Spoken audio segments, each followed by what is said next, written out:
Samahan niyo ako sa aking journey ng pagninegosyo. Ako si Win, mahilig ako sa negosyo. Paikot-ikot, isip ng isip, kung ano kaya ang magandang ininegosyo ngayong taong 2026.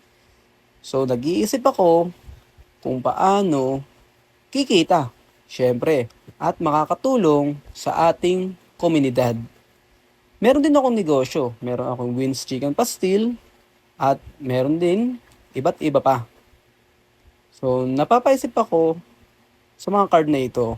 Ang dami kong cards sa aking wallet. So, pwedeng card na ito ang pwede ko ngayong maging negosyo ngayong taon. So, yan. Nagsimula na.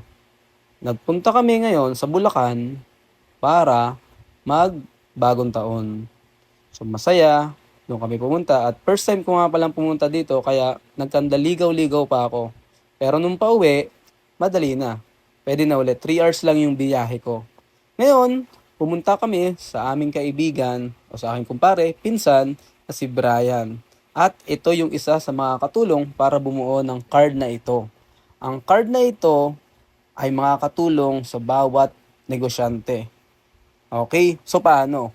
Itatap mo lang ang card na ito dito sa cellphone mo at lalabas na yung business page mo or mga contacts mo na gusto mong ilagay.